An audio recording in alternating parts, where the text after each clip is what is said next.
മനസ്സിലത് യാഗങ്ങളെ സംബന്ധിച്ചുള്ള ആ ചിന്ത അല്ലെങ്കിൽ ആ ക്ലാസ്സിൽ നമുക്ക് ഈ യാഗങ്ങളുടെ 5 യാഗങ്ങളുടെയും പേര് നമ്മുടെ മനസ്സിൽ തങ്ങിയിരിക്കണം. 1 ഹോമയാഗം, 2 ഭോജനയാഗം, 3 സമാധാനയാഗം, 4 പാപയാഗം, 5 അകൃത്യയാഗം. ഇത് ആദ്യത്തെ 5 അധ്യായങ്ങളിൽ നമുക്ക് കാണാം. ഈ യാഗങ്ങളെ 2ആയിട്ട് തിരിച്ചിട്ടുണ്ട്.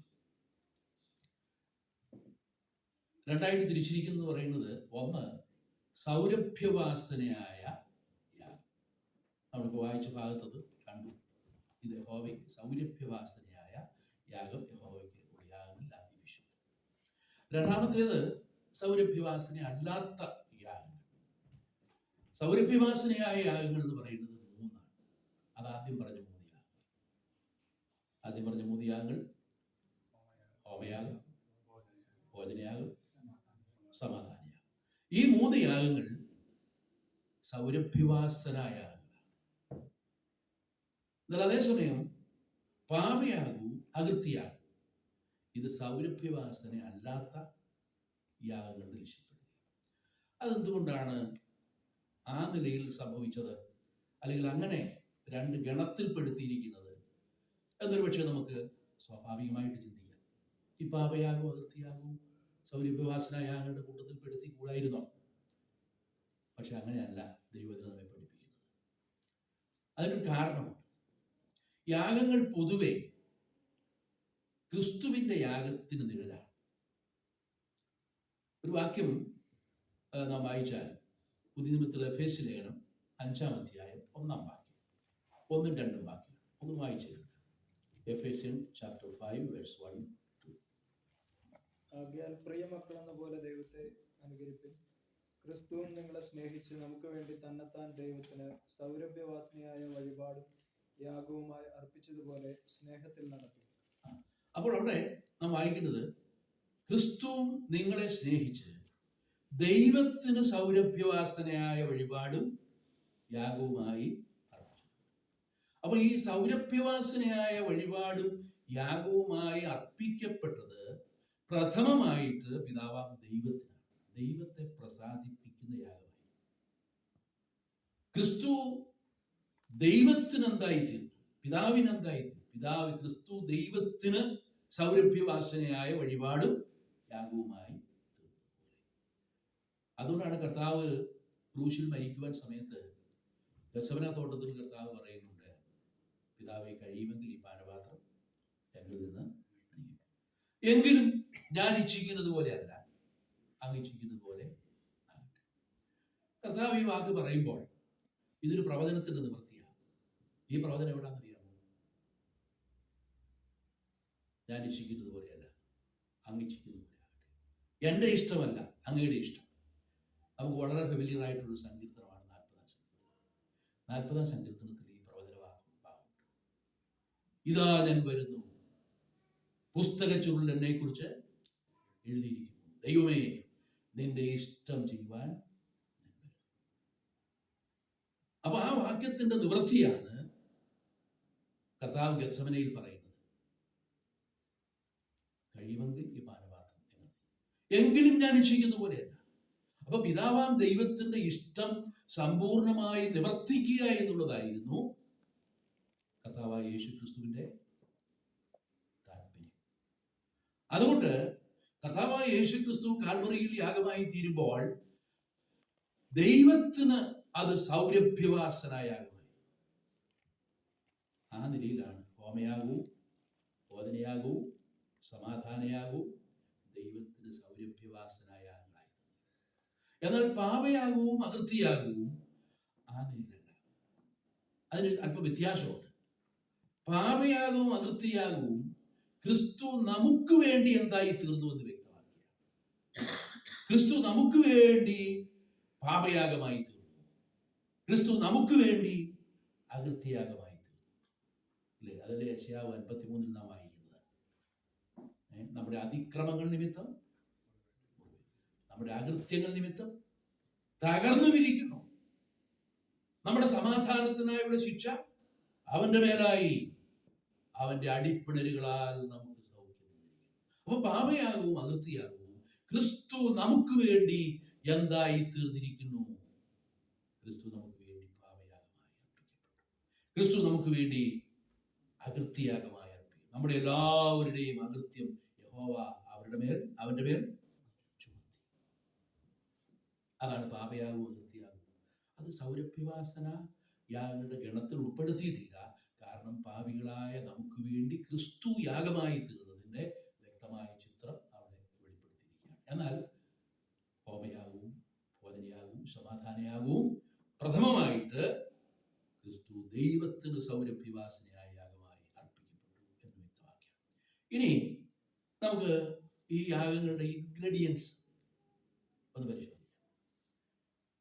ഇവിടെ വ്യക്തമായിട്ട് എഴുതിയിട്ടുണ്ട്. ഹോമയാഗത്തെക്കുറിച്ച് ഞാൻ പറയാഞ്ഞത് ഈ ഒന്നാമത്തെ യാഗത്തെക്കുറിച്ച് പറഞ്ഞിട്ട് പോരെ രണ്ടാമത്തെ യാഗത്തെക്കുറിച്ച് പറയാൻ എന്ന് വേണമെങ്കിൽ ചിന്തിക്കാം.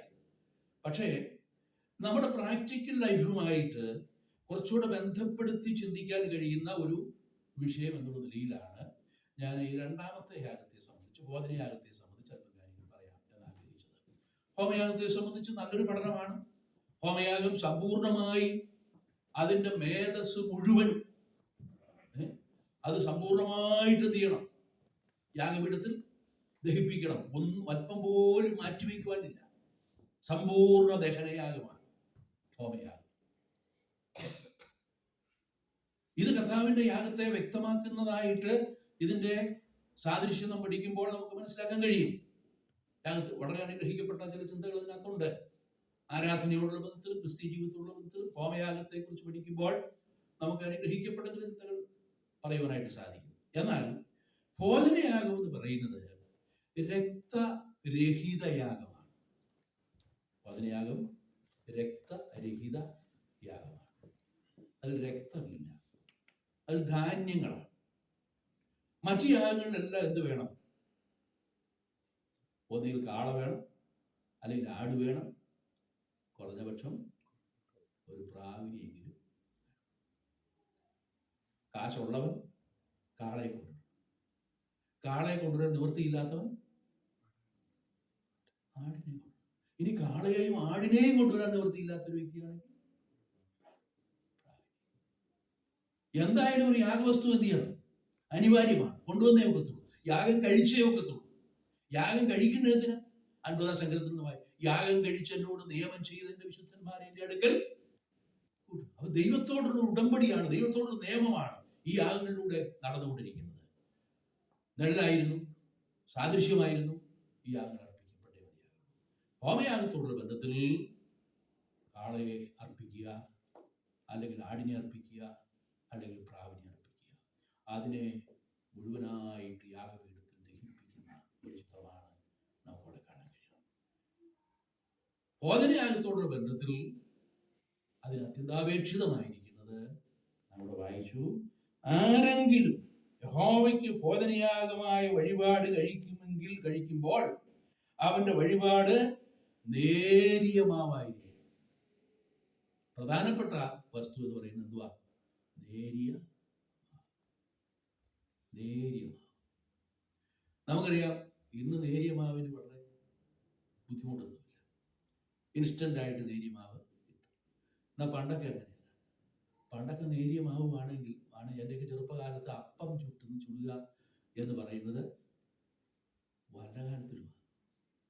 അപ്പം ചുടുമ്പോൾ ഞാൻ എൻ്റെ അമ്മയുടെ അടുത്ത് പോയിരിക്കും. രാവിലെ എഴുന്നേക്കും അമ്മ അപ്പം ചുടാനായിട്ട്. അപ്പം ചുടുമ്പോൾ അടുത്തിരുന്നാൽ തീയും കായ ആദ്യം ചുടുന്ന അപ്പം എൻ്റെ വയറ്റിലേക്ക് ആയിരിക്കും. കാരണം അന്നൊക്കെ എന്ന് പറഞ്ഞാൽ വല്ലപ്പോഴും കിട്ടുന്ന ഒരു സാധനമായിരുന്നു. നെല്ല് കൊയ്യുമ്പോൾ ആ നെല്ല് കൊയ്ത് കൊണ്ടുവന്ന് അത് ഈ മില്ലൊന്നും വന്ന് സാധാരണമല്ല, അത് വന്ന് ഉരലിലിട്ട് ഇടിച്ച് അതിൻ്റെ ഉമിയെല്ലാം കളഞ്ഞ് അത് പിന്നെ ഇടിച്ച് പൊട്ടിച്ചതിൻ്റെ തവിടെല്ലാം കളഞ്ഞ് തെള്ളി അതിനെ നേർമയുള്ള മാവാക്കി എടുക്കണമെങ്കിൽ പണ്ടത്തെ അമ്മച്ചിമാർക്കറിയാം എന്ത് ബന്ധപ്പാടാണ്. അത്ര ത്യാഗം സഹിച്ചാണ് അന്ന് നേരിയ മാവ്. ഇതുപോലെ നേരിയ മാവ് എടുത്ത് വേണം എന്ത് ചെയ്യാനായിട്ട്? യാഗം അർപ്പിക്കാനായിട്ട്. ഭോജനയാഗത്തിൽ നേരിയ മാവ്. പിന്നെന്താ വായിക്കുന്നത്? നേരിയ മാവ്. അതിൻ്റെ ആത്മീയ അർത്ഥത്തിലേക്ക് ഞാൻ വരുന്നുണ്ട്. ആ നേരിയ മാവെടുത്ത് അതിന്മേൽ എണ്ണ ഒഴിച്ച്, അടുത്തതാ കുന്തിരിക്ക, എണ്ണ ഒഴിച്ച് പിന്നെ എണ്ണം. അത് കഴിഞ്ഞിട്ട് നാം വായിക്കുന്നത് നേരിയ മാവ്, എണ്ണ, കുന്തിരിക്ക. പിന്നീട് ഈ യാഗത്തെ സംബന്ധിച്ച് പറയുമ്പോൾ മറ്റൊരു കാര്യം കൂടെ നമുക്ക് ഇവിടെ കാണാനായിട്ട് സാധിക്കുന്നുണ്ട്. അതിൻ്റെ 2-ാം അധ്യായത്തിൻ്റെ 11-ാം വാക്യം. നിങ്ങൾ യഹോവയ്ക്ക് കഴിക്കുന്ന യാതൊരു ഭോജനയാഗവും പുളിപ്പുള്ളതായി ഉണ്ടാക്കരുത്. പുളിച്ചതൊന്നും യാതൊരു വക തേനും യഹോവയ്ക്ക് ദഹനയാഗമായി ദഹിപ്പിക്കരുത്. അവിടെ നേരിയ മാവിനെ സംബന്ധിച്ച് പറയുന്നുണ്ട്, എണ്ണയെ കുറിച്ച് പറയുന്നുണ്ട്, കുന്തിരിക്കത്തെ കുറിച്ച് പറയുന്നുണ്ട്, പിന്നെ മറ്റൊരു വസ്തു കൂടെ പറയുന്നുണ്ട്.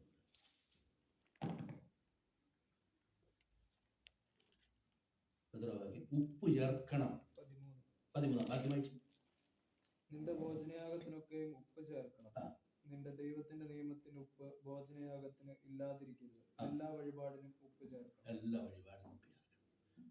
അപ്പൊ 4 വസ്തുക്കൾ: നേരിയ മാവ്, എണ്ണ, കുന്തിരിക്കം, ഉപ്പ്. അവോയ്ഡ് ചെയ്യേണ്ടത് പുളിപ്പ്. യാതൊരു കാരണവശാലും ഈ യാഗത്തിൽ എത്തിയാൻ പാടില്ല, പുളിപ്പ് പാടില്ല. ഈ നേരിയ മാവ്, ഞാൻ അതിനെക്കുറിച്ച് അത് ഉണ്ടാക്കുന്ന വിധത്തെ സംബന്ധിച്ചിട്ടുണ്ട്. നേരിയ മാവിൻ്റെ നിറം നമുക്കറിയാം, നല്ല വെള്ള നിറം. എല്ലാ വസ്തുക്കളുടെയും അല്ല, സാധാരണ നിലയിൽ യവമോ ഗോതമ്പോ നെല്ലോ അല്ലെങ്കിൽ അരിയോ ഇതൊക്കെ പൊടിച്ചു കഴിഞ്ഞാൽ അതിന് കിട്ടുന്ന ഈ ചോളത്തിൻ്റെ നിറം മാത്രമേ ഉള്ളൂ വ്യത്യാസം. ബാക്കിയുള്ള നല്ല നേർമയുള്ള വെള്ള നിറമാണ്. ഈ വെണ്മ വിശുദ്ധിയെ കാണിക്കുന്നു. നേരിയ മാവ് വിശുദ്ധിയുടെ പ്രതീകമാണ്.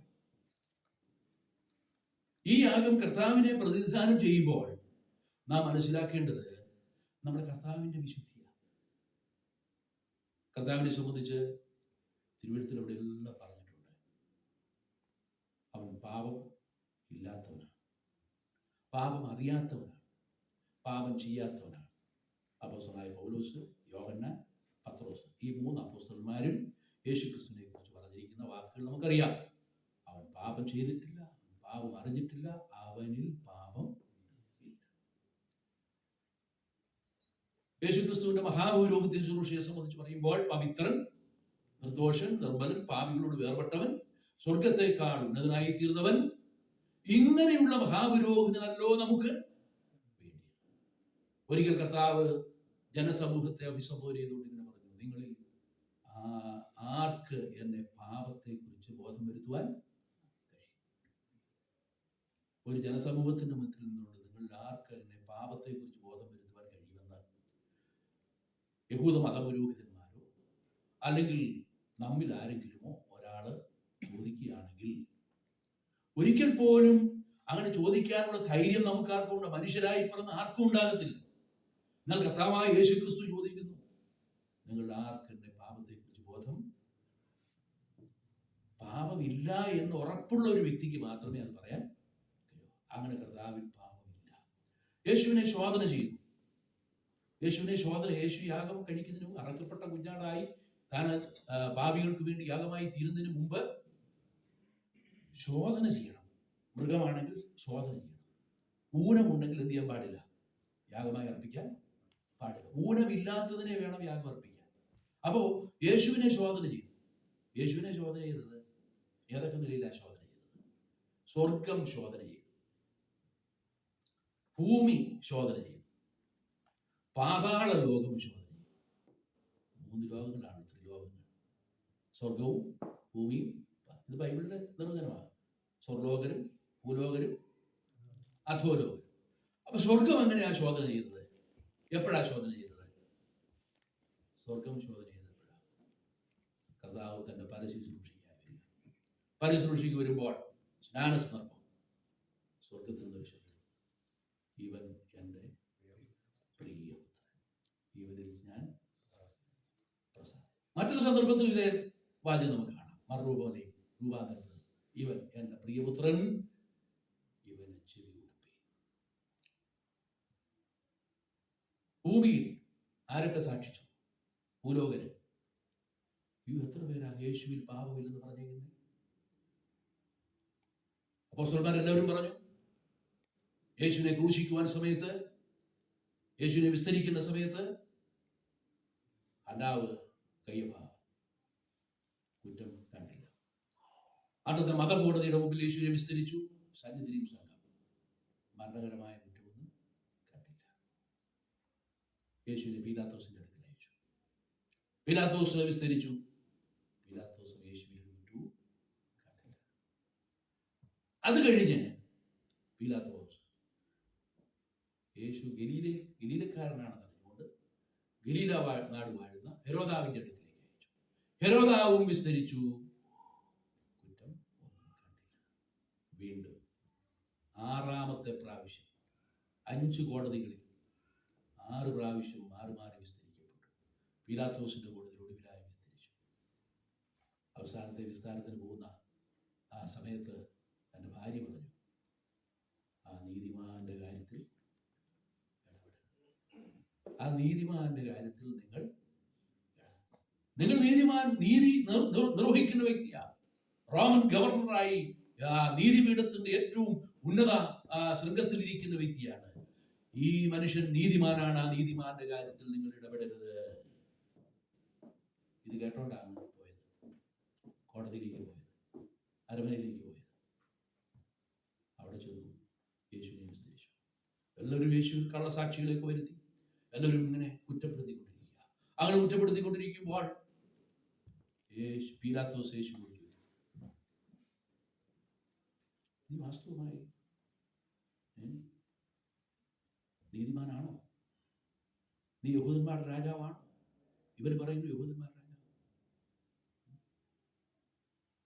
യേശുവിന് കുറ്റമൊന്നും കാണാൻ കഴിഞ്ഞില്ല.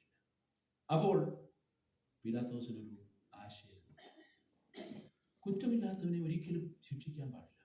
1000 കുറ്റവാളികൾ ശിക്ഷിക്കപ്പെട്ടില്ലെങ്കിലും ഒരു കുറ്റമില്ലാത്ത വ്യക്തി ശിക്ഷിക്കപ്പെടാൻ പാടില്ല എന്ന് പറഞ്ഞാൽ, ഒരുപക്ഷെ കുറ്റവാളികൾ ഒത്തിരി പേർ ശിക്ഷയിൽ ഒഴിവുള്ളവരായി കഴിയും. പക്ഷെ കുറ്റമില്ലാത്തൊരു വ്യക്തി ശിക്ഷിക്കപ്പെടുക എന്ന് പറയുന്നത് നീതിയുടെ തകർച്ചയാണ്, ധർമ്മത്തിന്റെ തകർച്ചയാണ്. അത് മനസ്സിലാക്കിയ പീലാത്തോസ് ഒരു പഴുത് അന്വേഷിച്ചു. ഉത്സവം തോറും തടവുകാരനെ വിട്ടയക്കുന്നു. ബർബാസിനെ വേണോ? യേശുവിനെ വേണം. ജനമെല്ലാം പറഞ്ഞു, ഞങ്ങൾക്ക് ബർബാസിനെ മതി. നിങ്ങൾ പറയുന്നത് യേശുവിനെ? നിങ്ങളുടെ രാജാവിനെ ഞാൻ ക്രൂശിക്കണമോ? അവനെ ക്രൂശിക്കുക. അപ്പോഴാണ് പീലാത്തോസ്, നിങ്ങളുടെ രാജാവിനെ ഞാൻ ക്രൂശിക്കണം. ഞങ്ങൾക്ക് കൈസരല്ലാതെ മറ്റൊരു രാജാവ്. അവിടെയും കൈവിടപ്പെട്ടു. പീലാത്തോസ്, ഇവൻ ചെയ്ത ദോഷം ഇത് ബൈബിളിലുള്ള, ഞാൻ വായിപ്പിക്കുന്നതേ ഉള്ളൂ, സമയം ഞാൻ അങ്ങോട്ട് നോക്കുന്നു. ഇവൻ ചെയ്ത ദോഷം ഒരു ദോഷവും ഇല്ല എന്ന് പരസ്യമായി 5 കോടതികളിലും വിധി പ്രസ്താവിച്ചിട്ടും യേശുവിനെ എന്ത് ചെയ്തു? ക്രൂശിക്കാൻ എന്ന് പറഞ്ഞാൽ, നേരിയ മാവ്, പവിത്രൻ, നിർദോഷൻ, നിർമ്മലൻ, പാപമില്ലാത്തവനെന്ന് പറയുവാൻ കഴിയുന്ന ഒരൊറ്റ വ്യക്തിയും, അതാണ് കർത്താവായ യേശു ക്രിസ്തു. ആ ക്രിസ്തുവിന്റെ മഹത്വം വർണ്ണിക്കുക എന്നുള്ളതാണ് വീണ്ടെടുക്കപ്പെട്ട ദൈവമക്കളുടെ കർത്തവ്യം. നമുക്ക് ആരാധനയ്ക്കായിട്ടില്ല. ഈ കർത്താവിന്റെ മഹത്വം ഒരു വ്യക്തി മനസ്സിലാക്കുമ്പോഴാണ് യഥാർത്ഥത്തിൽ നമുക്ക് എന്ത് ചെയ്യാൻ കഴിയുന്നത്? ആരാധിക്കാൻ കഴിയുന്നത്. യേശു ക്രിസ്തുവിന്റെ മഹത്വം മനസ്സിലാക്കാത്ത ഒരു വ്യക്തിക്ക് ചുമ്മാ മതി എഴുന്നേറ്റ് പോകാനേ ഉള്ളൂ. ഇച്ചിരി അപ്പം കുറിച്ച് തിന്നാം, ഇച്ചിരി വീഞ്ഞ് കുടിക്കാം. യേശു ക്രിസ്തുവിന്റെ മഹത്വം മനസ്സിലാക്കിയില്ലെങ്കിൽ ആരാധന വ്യർത്ഥമാണ്. യേശു ക്രിസ്തു ആരാണെന്ന് മനസ്സിലാക്കണം. യേശു ക്രിസ്തുവിന്റെ ശ്രേഷ്ഠതകൾ മനസ്സിലാക്കണം. ഇവൻ എത്ര മഹാനെന്ന് നോക്കുവീ. അതുകൊണ്ട് സ്വർഗീയ വിളിക്ക് ഓഹരിക്കാരായുള്ളവരെ, നാം സ്വീകരിച്ചു പറയുന്ന അപ്പോസ്തലനും മഹാഗുരുവുമായ യേശുവിനെ ശ്രദ്ധിച്ചു നോക്കുക. യേശുവിനെ ശ്രദ്ധിച്ചു നോക്കണം. യേശുവിന്റെ മഹത്വം മനസ്സിലാക്കണം. കഥാവിദാസൻ ടി കെ ശമുൽ സാറ് യേശുവിന്റെ മഹത്വം മനസ്സിലാക്കിയപ്പോൾ അദ്ദേഹം പാടി, എന്തോരത്ഭുത പുരുഷൻ ക്രിസ്തു, തൻ്റെ മഹിമ നിസ്തുലം. എന്തോരത്ഭുത പുരുഷൻ ക്രിസ്തു, തൻ്റെ മഹിമ നിസ്തുലം. വളരെ മനോഹരമായ ഒരു പാട്ടാണ് യേശു ക്രിസ്തുവിൻ്റെ മഹത്വം. ഞാൻ അധികം ഇഷ്ടപ്പെടുന്ന ഒരു ശുശ്രൂഷ പരസ്യവും. പരസ്യത്തിൽ ഒരു മൈക്കും ഒക്കെ കൈ കിട്ടിക്കഴിഞ്ഞാൽ ഈ പാട്ടൊക്കെ അങ്ങ് ഒഴുകുക. വലിയ സന്തോഷമാണ്. കാരണം എനിക്ക് യേശു ക്രിസ്തുവിൻ്റെ മഹത്വം പ്രസംഗിക്കുക എന്നത് മാത്രമാണ് എൻ്റെ ആഗ്രഹം. അതായി കഴിഞ്ഞ 50 വർഷമായി ചെയ്തുകൊണ്ടിരിക്കുന്നത്. 50 വർഷമായി. ഇത് 50ാമത്തെ വർഷം. കർത്താവ് ആരാണ്? ഈ കർത്താവിൻ്റെ മഹത്വം അവനെ രുചിച്ചറിയണം. അപ്പോസ്തലനായ പൗലോസിന് യേശു ക്രിസ്തുവിൻ്റെ മഹത്വം ഒരു പരിധിവരെയെങ്കിലും മനസ്സിലാക്കിയ വ്യക്തിയാണ് അപ്പോസ്തലനായ പൗലോസ്. എന്നിട്ട് പൗലോസ് പറയുകയാണ്, അവന്റെ മരണത്തോട് അനുരൂപപ്പെട്ടിട്ട് എനിക്ക് അവനെയും അവന്റെ കഷ്ടാനുഭവങ്ങളുടെ കൂട്ടായ്മയെയും അവന്റെ പുനരുത്ഥാനത്തിന്റെ ശക്തിയെയും അനുഭവിച്ചറിയും. യേശു ക്രിസ്തുവിന്റെ മഹത്വം അനുഭവിച്ചറിയുന്ന ഒരു ദൈവവൈതൽ സ്വർലോകരും ഭൂലോകരും അധോലോകരും മുട്ടുമടക്കുന്ന കർത്താവിന്റെ നാമത്തിൽ മുട്ടുമടക്കും, അവനെ ആരാധിക്കും. ദൈവമക്കളെ, നമുക്ക് അതിൽ കർത്താവിന് എൻ്റെ സമയം തീരുകയാണല്ലോ. ഞാൻ പെട്ടെന്ന് ആ അടുത്ത 4 ഇൻഗ്രീഡിയൻസ് പറഞ്ഞിട്ട് 2 ഇൻഗ്രീഡിയൻസ് പറഞ്ഞിട്ട് അവസാനിപ്പിക്കാം. ഒരു 5 മിനിറ്റോടെ മുമ്പോട്ട് പോയി കുഴപ്പമില്ല. 10 മിനിറ്റ്. Okay, thank you. അപ്പോൾ നമുക്ക് മുമ്പോട്ട് പോവാം. അടുത്തത്, ഈ നേരിയ മാവിൽ എണ്ണ ഒഴിക്കണം. നേരിയ മാവിൽ എണ്ണ ഒഴിക്കണം. ഇത് വട ഉണ്ടാക്കേണ്ടതാണ്. ഇതിൽ എണ്ണ ഒഴിക്കണം. എണ്ണ സാദൃശ്യമായി പറഞ്ഞിരിക്കുന്നത് എന്തിനാണ് നമുക്കറിയാം. പറഞ്ഞോളൂ. എണ്ണ എന്തിന്റെ സാദൃശ്യം? പുതിയ നിയമത്തിൽ പഴയ നിയമവുമായി ബന്ധിപ്പിച്ച് പഠിക്കുമ്പോൾ പരിശുദ്ധാത്മാവിനെ എണ്ണയോട് സാദൃശ്യപ്പെടുത്തിയിട്ടുണ്ട്. അഭിഷേക തൈലം, പരിശുദ്ധാത്മാവിന് അഭിഷേകം. ഈ എണ്ണ നമ്മുടെ കർത്താവായ യേശു ക്രിസ്തുവിനെ കുറിച്ചും പറയുമ്പോൾ, യേശു ക്രിസ്തു ആരാ? അഭിഷക്തൻ. അല്ലേ? യേശു ക്രിസ്തുവിനെ അഭിഷക്തൻ എന്ന് പറഞ്ഞിരിക്കുന്ന പഴയ നിയമ വേദവാക്യം ഒരു പറയാം. യേശു ക്രിസ്തുവിനെ അഭിഷക്തൻ എന്ന് പറഞ്ഞിരിക്കുന്ന ഒരു പഴയ നിയമവാക്യം. ക്രിസ്തു എന്ന വാക്കിന്റെ അർത്ഥം കൂർലോസ്, അഭിഷേകം. പഴയ നിയമത്തിലൊരു വാക്യം, പല വാക്യങ്ങളുണ്ട്, അതിലൊരു വാക്യം യെശയ്യാവ് 61:1. പെട്ടെന്ന് വായിച്ചു.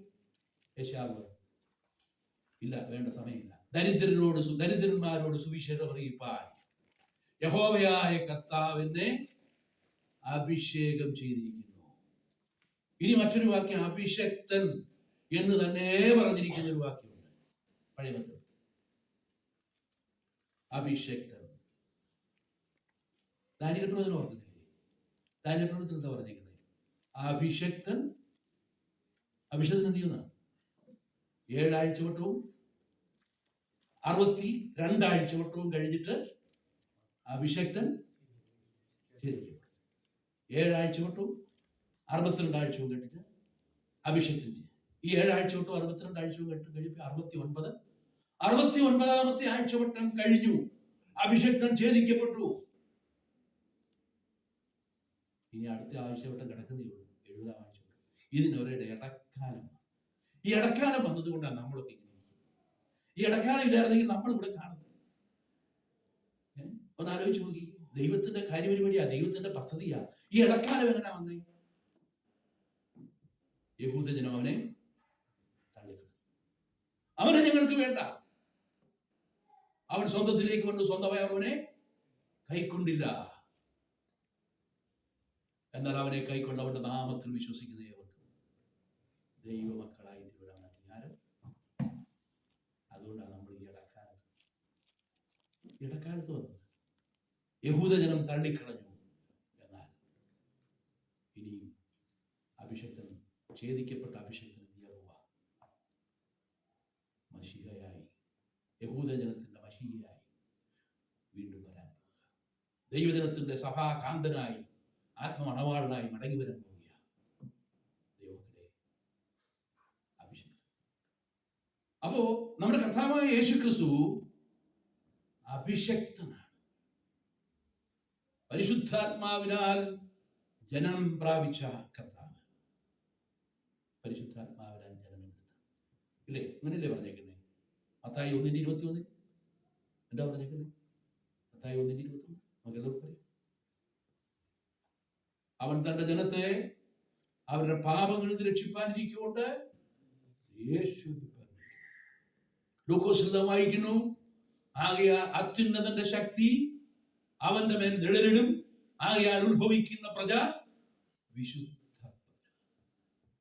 അത്യുന്നതന്റെ ശക്തി, പരിശുദ്ധാത്മാവിന്റെ ശക്തിയാൽ കന്യകയിൽ ഗർഭം ധരിച്ച കർത്താവായ യേശുക്രിസ്തു. യേശുക്രിസ്തുവിന്റെ ജനനം പരിശുദ്ധാത്മാവിനാൽ. യേശുക്രിസ്തുവിന്റെ പരസ്യ ശുശ്രൂഷ പരിശുദ്ധാത്മാവിനാൽ. യേശുക്രിസ്തുവിന്റെ ജീവിതം പൂർണ്ണമായും പരിശുദ്ധാത്മാവിനാൽ. ആത്മാവ് അവനെ മരുഭൂമിയിലേക്ക് നടത്തി പരീക്ഷ പരിശുദ്ധാത്മാവിനാൽ. ഇങ്ങനെ ആരംഭം മുതൽ അവസാനം വരെയും പരിശുദ്ധാത്മാവിനാൽ നയിക്കപ്പെട്ട അഭിഷക്തനാണ് നമ്മുടെ കർത്താവ്. നേരിയ മാവിനോട് എന്ത് ചേർക്കണം? അടുത്തത് എന്താ? കുന്തിരിക്കം. കുന്തിരിക്കം സൗരഭ്യം തോന്നുന്നത്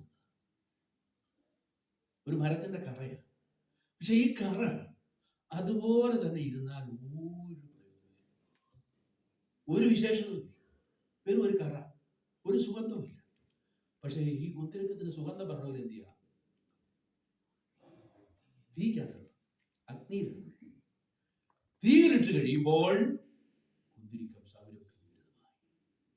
നമ്മുടെ കർത്താവ് കഷ്ടാനുഭവങ്ങളാൽ തികഞ്ഞവനാണ്. ആ കഷ്ടതയുടെ സൗരഭ്യം പിതാവ് ദൈവത്തിന് വലിയ ഇഷ്ടമാണ്. സ്വർഗത്തിൽ അത് സൗരഭ്യവാസനയായി. അതുകൊണ്ടാണ് ക്രിസ്തു നിങ്ങളെ സ്നേഹിച്ച് ദൈവത്തിന് സൗരഭ്യവാസനയായ വഴിപാട് യാഗവുമായി അർപ്പിക്കപ്പെട്ടു. നമ്മുടെ കർത്താവിന്റെ യാഗം സൗരഭ്യവാസനായ യാഗമായി കഷ്ടതയുടെ തീച്ചൂളിൽ കൂട്ടിക്കിടന്നു.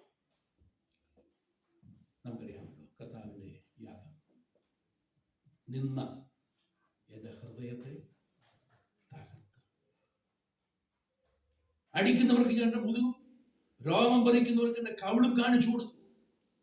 അവന്റെ മുഖം തുപ്പലിനും നിന്നയ്ക്കും മറച്ചില്ല. നമ്മുടെ കർത്താവ് നമുക്ക് വേണ്ടി അനുഭവിച്ച കഷ്ടാനുഭവങ്ങളാൽ തികഞ്ഞവനാക്കപ്പെട്ടു. അത് സൗരഭ്യപൂരിതമായി. ദൈവജനത്തിന്റെ മധ്യത്തിലും ദൈവജനങ്ങൾക്കും കഷ്ടത വരുമ്പോൾ ആ കഷ്ടതയിലൂടെ ഒരു സൗരഭ്യം പോകും.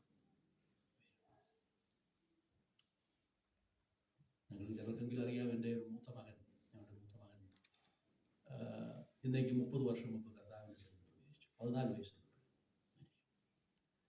അവൻ്റെ ജീവിതത്തിൻ്റെ സായാഹ്ന സമയത്ത് അവൻ എന്നോട് തിരുവനന്തപുരം RCCയിൽ നിന്ന് അവനെ ഡിസ്ചാർജ് ചെയ്ത് വിടുമ്പോൾ എന്നോട് പറഞ്ഞു, അപ്പേ ആ ELS കേശവാശ്വരത്തിൽ ELS ഉണ്ട്, ആ ELS കയറി എനിക്ക് 2 ഡയറി വാങ്ങിച്ചു. അപ്പം ഞാൻ ചോദിച്ചു, അപ്പം അവനെന്ത് ചോദിച്ചാലും ഞാൻ കൊടുക്കും. കാരണം ഡോക്ടർമാരൊന്നും തഴഞ്ഞു വിട്ടിരിക്കുക, ഇനി ഞങ്ങൾക്കൊന്നും ചെയ്യാനില്ല, വീട്ടിൽ കൊണ്ടുപോകണം പറഞ്ഞു വിട്ടിരിക്കുക. അപ്പോൾ എന്ത് ചോദിച്ചാലും ഞാൻ വാങ്ങിച്ചു കൊടുക്കും. ഞാൻ ചോദിച്ചു, എന്തിനാ പറഞ്ഞു 2 ഡയറി? അത് വേണം പപ്പേ. അതിൻ്റെ ഉദ്ദേശം എന്നോട് പറഞ്ഞില്ല. എന്നാൽ അവൻ മരിച്ചതിന് ശേഷം ആ ഡയറിയുടെ ഉദ്ദേശം, ആ ഡയറി എല്ലാം ഞാൻ എടുത്ത് നോക്കി പരിശോധിച്ചു. എനിക്ക് മനസ്സിലായി. ഒരു ഡയറി അവന് ഹോസ്പിറ്റലിൽ പോകുമ്പോഴും അവരുടെ ദിനേനയുള്ള കാര്യങ്ങളൊക്കെ അതിനകത്ത് കുറിച്ച് വയ്ക്കും. ചെറുപ്പം മുതൽ ഒരു ഡയറി എഴുതുന്നൊരു പരിപാടിയുണ്ട്. അത് ഡയറി വാങ്ങിച്ചു കൊടുത്തിട്ടല്ല. സ്കൂളിൽ പഠിക്കാൻ പോകുമ്പം ഈ ബുക്കുകളൊക്കെ പഴയ പേപ്പർ വരുന്നത് പറിച്ചിട്ട് അത് കുത്തിക്കെട്ടി ഡയറിയാക്കി കാര്യങ്ങൾ അതിനകത്ത് കുറിച്ച് വെച്ചിരിക്കും. ഇപ്പോഴും വീട്ടിൽ ഇരിപ്പുണ്ട്.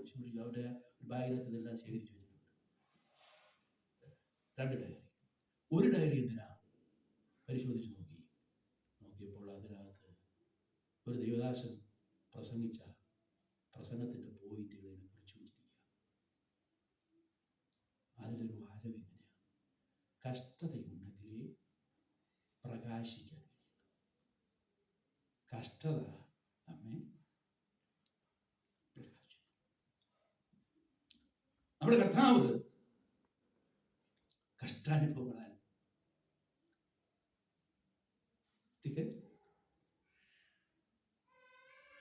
നമ്മുടെ പാപത്തിന്റെ ശിക്ഷ ഏറ്റെടുത്തു. നമുക്ക് വേണ്ടി നമ്മുടെ കർത്താവ് കാൽവറിയിൽ യാഗമായി തീരുമ്പോൾ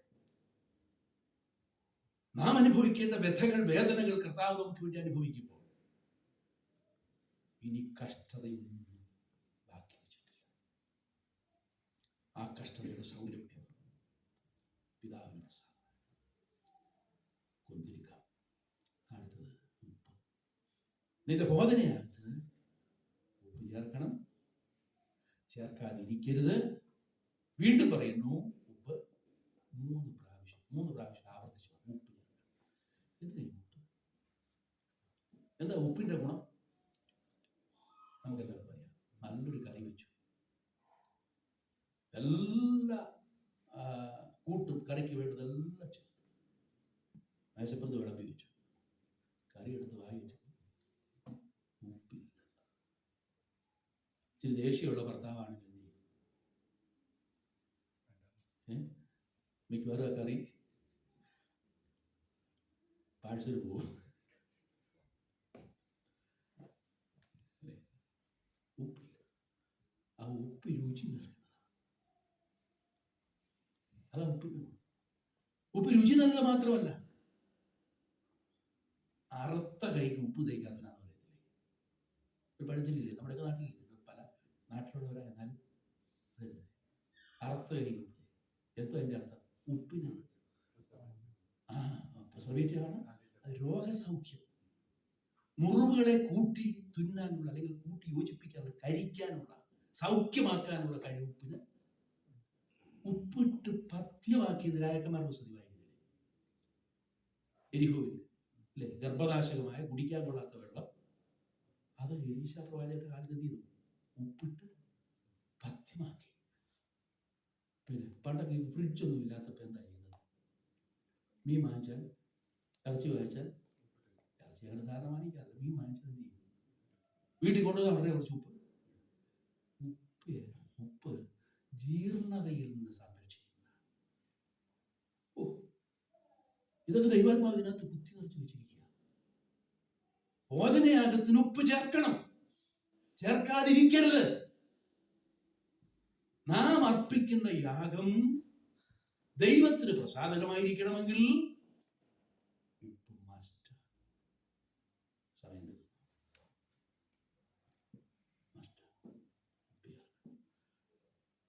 നമ്മുടെ കർത്താവ് ഈ ലോകത്തെ ജീർണതയിൽ നിന്ന് സംരക്ഷിച്ച ഏക വ്യക്തിയാണ്.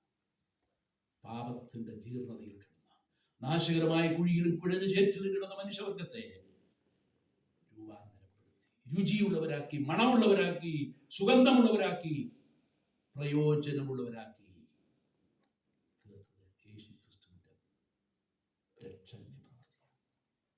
രുചി നൽകുന്നു. ഒരു വാക്കിൽ പറഞ്ഞ് അവസാനിപ്പിക്കാം. ഉപ്പ് ചേർക്കണം, മുന്തിരിക്കം ചേർക്കണം, എണ്ണ ചേർക്കണം, നേരിയ മാവായിരിക്കണം, പുളിപ്പ് അശേഷം പാടില്ല. വിശദീകരിക്കേണ്ടതാണ്. പക്ഷെ പുളിപ്പ് രണ്ട് നിലയിലാണ് സാദൃശ്യീകരിക്കുന്നത്. ഒന്ന്, ഈ പുളിപ്പ് ഉപദേശത്തിന്റെ പുളിപ്പ്. ഞാൻ മനസ്സിലാക്കുന്നത്, ഞാൻ ഈ സമുദായ പശ്ചാത്തലത്തിൽ നിന്നൊക്കെ മുമ്പോട്ട് വന്നൊരു വ്യക്തിയായതുകൊണ്ട് ഈ ബ്രദറൻ ഉപദേശത്തിൽ തന്നെ പല പ്രലോഭനങ്ങളുണ്ടായിട്ട് നിൽക്കുന്നത് ഒറ്റ കാരണമുണ്ട്. ഇത്ര തനിമയാർന്ന ബൈബിളിനോട് 100% യോജിച്ചു നിൽക്കുന്ന ഉപദേശമാക്കിയത് ബ്രദറുകാർക്ക്. ഞാൻ ധൈര്യമായിട്ട് പറയും, 100%. എനിക്ക് അച്ചൻപട്ടത്തിന് അവസരം കിട്ടിയത് എൻ്റെ അനിയൻ അച്ഛനാണ്, പാപ്പൻ അച്ഛനാണ്. അങ്ങനെ ഒരു പശ്ചാത്തലത്തിൽ പാപ്പൻ ഓഫർ ചെയ്തു, നീ എന്ന് ഞങ്ങളുടെ ഇടയ്ക്ക് തിരിച്ചു വരുന്നു അന്ന് നിനക്ക് പിന്നെ കൺവെൻഷൻ പ്രസംഗം. ഒരു മനുഷ്യൻ ഇതിൽ കൂടുതൽ എന്താ വേണം? ഞാൻ പാപ്പനോട് പറഞ്ഞു, പാപ്പനോട് സകല റെസ്പെക്റ്റോട് ചോദിച്ചു, എൻ്റെ അപ്പൻ്റെ അനിയല്ല, അപ്പൻ്റെ സ്ഥാനം, സകല റെസ്പെക്റ്റോട് പറഞ്ഞു, ഞാൻ ബൈബിളിൽ നിന്ന് 2 ചോദ്യം ചോദിക്കും. ഇതിവിടുന്ന് വിടൂ. അവരോട് ചോദിച്ചത് 2 ചോദ്യം ചോദിച്ചു. 2 ചോദ്യത്തിന് എനിക്ക് ബൈബിളിൽ നിന്ന് ഉത്തരം കിട്ടണം. ബൈബിളിൽ നിന്ന് ഉത്തരം കിട്ടിയാൽ ഞാൻ നിങ്ങൾ പറഞ്ഞ ഓഫർ സ്വീകരിക്കാം. 1 ചോദ്യം, ഈ പാപമോചനത്തിലുള്ള മാമോദീസ ഒന്ന് മാത്രമാണ് ബൈബിളിൽ ഏത് വാക്യമാണ്? പുള്ളി ഉടനെ പറഞ്ഞു അങ്ങനൊരു വാക്യമില്ല മോനെ. പിന്നെ നിങ്ങളിത് ചൊല്ലുന്നതോ? അത് സഭയുടെ ഒരു ആചാരം. അപ്പൊ തിരിച്ചു ഞാൻ ചോദിച്ചു, സഭയുടെ ആചാരമാണെങ്കിൽ ബൈബിളിന് നിരക്കുന്നതായിരിക്കട്ടെ. അപ്പൊ പുള്ളി അടുത്ത വാചകം, അങ്ങനെ നോക്കി ഏതുണ്ട് മോനെ പൂർണ്ണതയുള്ള ഒരു സഭ? ഞാൻ അതിന് മറുപടി ഇങ്ങനെയാണ് കൊടുത്തത്, പൂർണ്ണതയുള്ള സഭയുണ്ടോ ഇല്ലയോ എന്നുള്ളതല്ല എൻ്റെ വിഷയം. ബൈബിൾ എന്ത് പഠിപ്പിക്കുന്നു അതാണ് എൻ്റെ വിഷയം. ബൈബിളിന്റെ അടിസ്ഥാനത്തിൽ ഞാൻ ഈ കഴിഞ്ഞ കാലങ്ങളിൽ ദൈവവചനം പഠിച്ചതിന് വിളിച്ചത് ഒരൊറ്റ വാക്യത്തിൽ പോലും, ഒരു സന്ദർഭത്തിൽ പോലും ഒരു ശിശുവിനെ സ്നാനപ്പെടുത്തിയ സംഭവമോ ആ നിലയിലുള്ള ആചാരങ്ങളോ ബൈബിളിലില്ല. ഞാൻ പിന്നെ ഇങ്ങനെ ഒരു വാക്യം കൂടെ കണ്ടിട്ടുണ്ട് കേട്ടോ ബൈബിളിൽ. അത് ഇതാണ്, അവൻ്റെ പുത്രനായ യേശുവിൻ്റെ രക്തം സകല പാപവും പോക്കി നമ്മെ ശുദ്ധീകരിക്കും. ഞാൻ പറഞ്ഞു, ഇനി ഇവിടെ ശ്വാസമുള്ളിടത്തോളം കാലം ഈ പള്ളിക്ക് അധികം കാര്യം കിട്ടത്തില്ല. അതൊരു അച്ഛനില്ലാത്ത സ്ഥാനത്ത് ഞാനായിരുന്നു പട്ടക്കാരുടെ സ്ഥാനത്ത് ഇത് ചൊല്ലിക്കൊടുക്കുന്നത്. അറിയാം, വിദ്യാഭ്യാസപ്പണക്ക് മനപ്പാടം പറയാനറിയാം, സമയത്തിന് കുറവുകൊണ്ട് പറയുന്നില്ലെന്നുള്ളതേ ഉള്ളൂ. ആരാധനക്രമമൊക്കെ മുഴുവൻ കാണാതെ പിടിച്ചതാണ്, ഏറ്റിയില്ല. എന്നാൽ എൻ്റെ ഈ ശ്വാസം നിൽക്കുന്നിടത്തോളം കാലം ഞാനിങ്ങനെ പറയൂ, പാപമോചനത്തിന് യേശുവിൻ്റെ രക്തം ഒന്ന് മാത്രം. ആ രക്തമാണ് എന്നെ വീണ്ടെടുത്തത്. ആ രക്തമാണ് എന്നെ ശുദ്ധീകരിച്ചത്. ആ രക്തത്താലാണ് എനിക്ക് വീണ്ടെടുപ്പ് ലഭിച്ചത്. ആ രക്തത്താലാണ് എനിക്ക് അനുഗ്രഹിക്കപ്പെട്ട പ്രത്യാശ ലഭിച്ചിരിക്കുന്നത്. ദൈവം ലഭിച്ച ഭാഗ്യഭാഗം ഇതിൻ്റെയല്ല. ആരാധനയുള്ള ബന്ധുള്ള പ്രശ്നങ്ങളുണ്ടല്ലോ, ആ സമയത്ത് നമുക്ക് കുറച്ച് കാര്യം ചിന്തിക്കാം. ബോധനയാകും